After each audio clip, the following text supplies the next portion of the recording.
एक बार फिर हम दिव्यांगम चैनल पर आपका स्वागत करते हैं।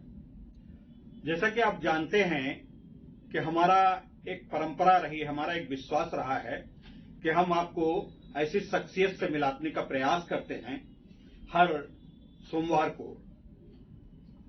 उसी क्रम में आज उर्दू अदब की दुनिया के सबसे मशहूर हस्ताक्षर हम आपको मिलाने जा रहे हैं, जो सांस्कृतिक एकता के साथ साथ सांप्रदायिक एकता और हमारे सबके जनप्रिय लोगों के खुददारी को जगाने वाले ऐसे व्यक्ति से मिला रहे हैं जिनसे हमको एक प्रेरणा मिलती है, दिव्यांगों को सशक्तिकरण मिलता है, दिव्यांगों के प्रति जिनका हमेशा रुझान रहा है कि उनकी मदद की जाए, उनको आगे बढ़ाया जाए। तो मिलते हैं हम आज अतहर सगीर जैदी साहब से। आप उर्दू एकेडमी में फखरुद्दीन अली अहमद मेमोरियल कमेटी के अध्यक्ष हैं, चेयरमैन हैं। मैं आपका स्वागत करता हूं अपने चैनल पे। धन्यवाद जैदी साहब, और बड़ा हम आपके बड़े कृतज्ञ हैं कि आज आपसे मुलाकात हो रही है।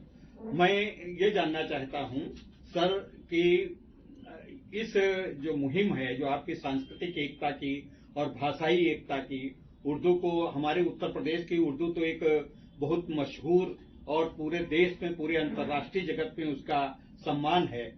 हम उर्दू को इस तरीके से अब बहुत उपेक्षा होती जा रही है, उस पर आपका क्या आगे करने का योगदान है? देखिए, सबसे पहले तो हम आपके दिव्यांग चैनल को सैल्यूट करते हैं कि जो दिव्यांग भाई बहन है उनको लेके जो ट्रस्ट बनाया है, जो काम कर रहे हैं, वो अपने आप में बेमिसाल है। उत्तर प्रदेश के यशस्वी मुख्यमंत्री युग पुरुष योगी जी ने फखरुद्दीन कमेटी के चेयरमैन मुझे बनाया है। जाहिर सी बात है कि फखरुद्दीन कमेटी की जो कार्यप्रणाली है, जो कार्य है, उसको हम अपने मुआशरे में, अपने समाज में उसको पहुंचाना, ये हमारा मकसद है, काम है। जो अदब की दुनिया से रिलेटेड वर्क है, जो अदबी किताबें हैं, उनके लिए पब्लिकेशन के लिए हम फंड्स देते हैं। मुशायरे हैं, सेमिनार्स हैं, कॉन्फ्रेंसेस हैं और स्टेज प्ले है, इन सब के लिए हमारे से फंडिंग होती है जी। जो पीएचडी कर रहे हैं उनको स्कॉलरशिप दी जाती है, उनकी किताबों की जो थीसिस जमा करते हैं उसके लिए स्कॉलरशिप दी जाती है। ग्रेजुएशन पोस्ट ग्रेजुएशन में जो हाईएस्ट मार्क्स लेके आते हैं उनको गोल्ड मेडल की फैसिलिटीज भी हमारा डिपार्टमेंट देता है। ये प्रोत्साहन उत्तर प्रदेश सरकार की तरफ से अकलियती खास करके, क्योंकि उर्दू को अब ज्यादातर अकलियत समाज से जोड़ा जाता है, तो माइनॉरिटीज को उर्दू में तरक्कियात मिले, कामयाबी हासिल हो, उनको जो जरूरत की चीज है वो उनको मिले। ये मुहिम हमारी फखरुद्दीन कमेटी की है और इसको इंशाल्लाह हम लोग पूरी तरह से कामयाब कर रहे हैं। सर, एक बात मैं हस्तक्षेप करना चाहूंगा कि जब हम आजादी के बाद कुछ दिनों तक मतलब उत्तर प्रदेश सरकार हो चाहे कोई भी सरकार हो, विशेषकर राजस्व मामलों में उर्दू की बहुत अहमियत थी, और चाहे वो उसमें हिंदू हो, चाहे मुस्लिम हो, चाहे कोई भी कम्युनिटी हो, उर्दू के ऊपर बहुत ज्यादा जोर दे करके हमारे बाबा जो है उनके जो पूरा साहित्य संस्कृत में जो लिखा था और उसके बाद उर्दू में उन्होंने पूरा लिखा था। अब क्या ऐसा नहीं लग रहा है कि लोगों के प्रति उर्दू का रुझान क्यों कम होता जा रहा है? देखिए, सरकार की तरफ से सहूलियतें मिल रही हैं। माननीय प्रधानमंत्री जी की योजना कि एक हाथ में कुरान और एक हाथ में लैपटॉप हो, जाहिर सी बात है ये अल्पसंख्यक समाज के लिए गर्व का विषय है। योगी जी की पहल है कि शिक्षा का स्तर बढ़े, एजुकेशन में हम हाईएस्ट आए। अभी पिछले यूपीएससी रिजल्ट्स में माइनॉरिटीज को काफी ज्यादा सीटें मिली, तो ये तो सरकार की उपलब्धि है जी। हाँ, एक चीज बहुत आपने अहम पूछा है कि उर्दू की तरफ रुझान।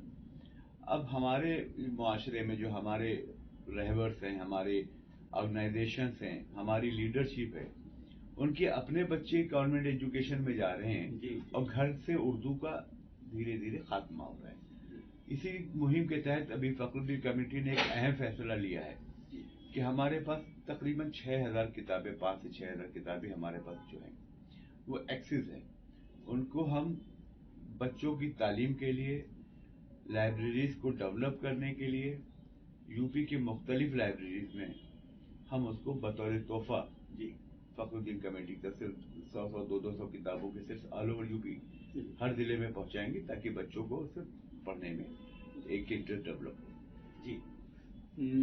या उर्दू के विषय में जो तकनीकी क्षेत्र है उसमें भी क्या आपके तरफ से कुछ योगदान मुहैया कराने का प्रयास है? देखिए, प्रचार प्रसार के माध्यम से, हम सोशल नेटवर्किंग के माध्यम से और अपने मुआशरे के जो हमारे सेमिनार्स हैं उनमें हम ये बताना चाहते हैं कि उर्दू एक ऐसी जबान है जो मुसलमानों को बांधना नहीं चाहिए कि वो जी मुस्लिम। जी जी जी। जिस इलाके में मैं रहता हूँ, मेरे जो पड़ोसी हजरात हैं, हिंदू भाई हमारे, आज भी ऐसे बुजुर्ग हैं जिनके उर्दू के अखबार आते हैं। जी। जैसे आपने खुद बताया कि आपके दादा की कौमी आवाज पढ़ते थे या मुख्तलिफ सहाफत या और अखबार।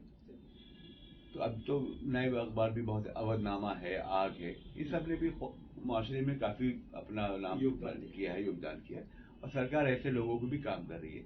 इसके अलावा फखरुद्दीन कमेटी ने एक बहुत अहम फैसला जो ये लिया है कि अभी हम जिन बच्चों को स्कॉलरशिप और गोल्ड मेडल दे रहे हैं वो हम उनको मुआशरे की उन अजीमुशान शख्सियत के नाम पर देंगे जो अब हमारे बीच नहीं है, लेकिन उनकी दी हुई तालीम हमारे बीच है। मसलन मौलाना अली मियां नदवी, एजुकेशन की फील्ड में, मदारिस की फील्ड में एक नाम है। डॉक्टर कल्बे सादिक जी, ये एक नाम है।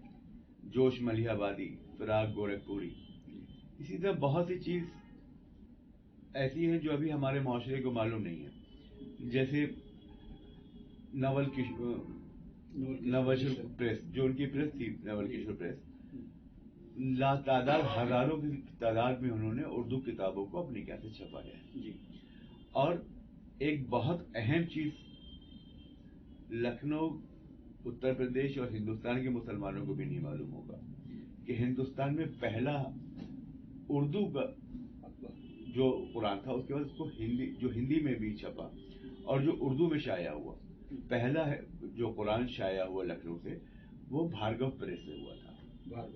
भार्गव प्रेस से हुआ था। उसकी सबसे बड़ी खासियत है कि उसकी जो किताबत होती है, खत्ता जिसको कहते हैं, वो किताबत भी उन्हीं की यहाँ की थी।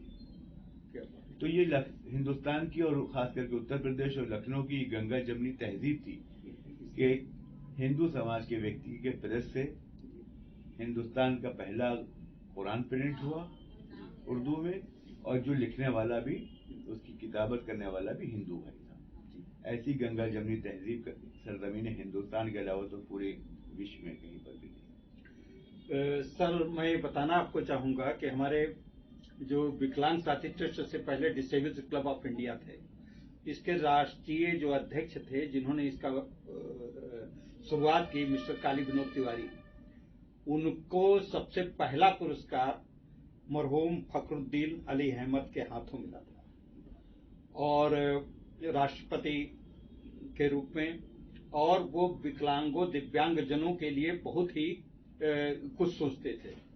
क्या मैं ये अपेक्षा करूं कि आपकी समिति और आपकी कमेटी के द्वारा दिव्यांगजनों के लिए भी भाषा के साथ साथ उन भाषा के आयामों को जोड़ने के अतिरिक्त भी दिव्यांगों के कल्याणकारी योजनाओं पे भी कुछ कार्य किया जाएगा? देखिए, हर विषय के अलग अलग विभाग हैं। चूंकि इस विभाग का काम उर्दू, अरबी, फारसी को फरोग देना है जी। अगर कोई भी दिव्यांग हाईएस्ट मार्क्स लेके आता है तो नेचुरली हम उसको भी स्कॉलरशिप देंगे, उसको भी वो सम्मान देंगे। अगर कोई दिव्यांग लेखक है उर्दू का जी, शायर है, नावल निगार है जी, तो जाहिर सी बात है कि हमारा इदारा, हमारी कमेटी उसका पूरा सम्मान करेगी, उसका पूरा एहतराम करेगी, और जो भी उसके लिए सहूलियत मुहैया करा सकते हैं वो डेफिनेटली कराएंगे। अच्छा, एकेडमिक में जैसे कि बहुत उसके कोई मानक तय होंगे आपके, फर्स्ट क्लास हो, इतना उसका बड़ा स्कॉलर अच्छा से अच्छा हो, तो क्या दिव्यांगों के लिए इस प्रकार के जब वो आवेदन किए जाएंगे तो क्या उसमें कुछ रिलैक्सेशन उनके लिए रहेगा? देखिए, कहा जा सकता है जो दिव्यांग पीएचडी कर रहा होगा तो नेचुरली वो बहुत से जो सक्षम लोग हैं उससे ज्यादा उसमें शक्ति है, उससे ज्यादा उसमें ताकत होगी, तभी वो उस जगह पर पहुंचा। अभी जैसे आपके दिव्यांगम के प्रोग्राम में मैं शरीक हुआ था, मैंने वहां वो हस्तियां देखी जो हमारे जैसे लोगों को भी शर्म आ रही थी कि हमारे में वो सलाहियत नहीं जो उनमें थी। मसलन आपके यहाँ हमने उनको भी देखा जिनके हाथ नहीं थे, वो पैर से पेंटिंग करती थी। तो ऐसी शख्सियतें आपके यहाँ हैं तो शीला शर्मा जी जैसी लोग, तो ये लोग मुआशरे के लिए एक नजीर है और इनको रिस्पेक्ट तो हर हाल में देना ही चाहिए। ये आप व्यक्तिगत रूप से ही इसके लिए मैं तो ये देखता हूं कि आपके मन में दिव्यांगों के प्रति बड़ी उदारता और दिव्यांगों के प्रति क्या कुछ कर पाए इस बात के लिए अंदर से बड़ा जोश रहता है। क्या आप हम लोगों की बात को जहां पर भी जैसा भी जब भी मौका मिले तो सरकार तक हमारी वकालत और हम लोगों की बात को और पहुंचाएंगे? वैसे सरकार तो हम लोगों के प्रति बहुत कुछ करने के लिए तत्पर रहती है और विकलांग से दिव्यांग का नाम भी जो दिया वो आदरणीय प्रधानमंत्री मोदी जी ने दिया।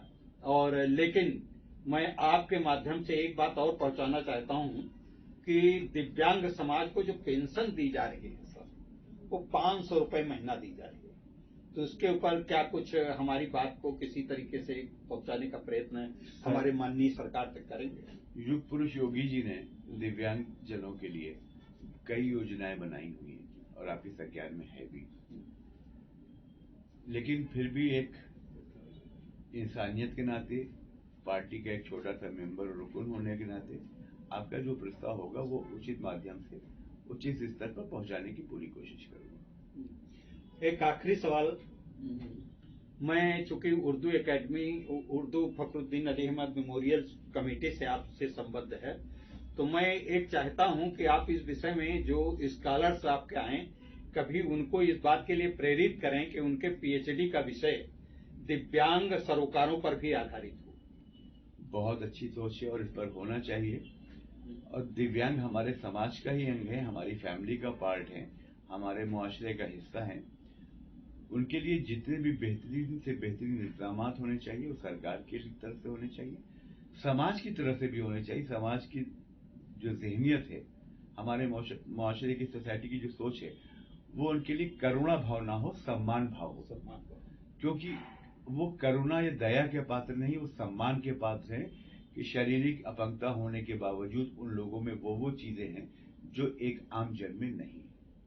तो मैं दिव्यांग ट्रस्ट को, दिव्यांगम चैनल को और अपने दिव्यांग भाई बहनों को दिल की गहराइयों से सलाम करता हूं और उनको सैल्यूट करता हूं कि उन्होंने उस मकाम पर अपने को पहुंचा लिया है जहां पर आम आदमी अपने को नहीं पहुंचा पाता। एक और प्रस्ताव हमारी तरफ से विनम्रता पूर्वक है, आग्रह है कि मैं चाहता हूं कि हमारे दिव्यांग समाज में बहुत सी प्रतिभाएं हैं, कवि हैं, शायर हैं और उर्दू के बहुत मशहूर शायर हैं, आलोक सीतापुरी ऐसे जैसे, तो कई महिलाएं हैं शायर, और उनके आपके सौजन्य से मैं आगे चाहूंगा कि कभी जैसे भी आप किसी तरीके से मैं एक प्रस्ताव भेजने का प्रयास अपने संस्था ट्रस्ट की तरफ से भी करूंगा।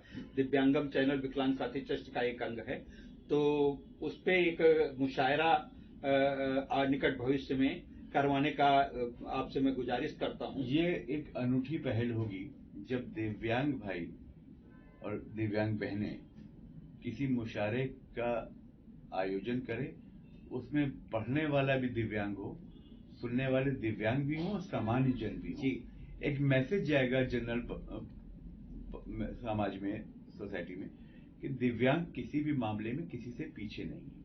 इस मैसेज को हम पूरा करने की जितनी भी कोशिश होगी वो जरूर करेंगे, ये मेरा आपसे कमिटमेंट है। जी, मैं बहुत शुक्रगुजार हूं आपका सर, और ये मैं आशा करता हूं कि आप लोग भी हमारे सर की बातों से प्रेरित होकर के हमारे दिव्यांगों को और समाज में फैली हुई जो दिव्यांगों के प्रति विभेदकारी नीतियां हैं उनका विरोध करेंगे और हम लोगों को आगे बढ़ने में या दिव्यांग समाज को बढ़ने में आप अपना पूरा सहयोग देंगे। फिर मिलते हैं किसी नई शख्सियत से अगले सोमवार को, तब तक के लिए नमस्कार। बाबू कुछ ऑफिस से करो जी।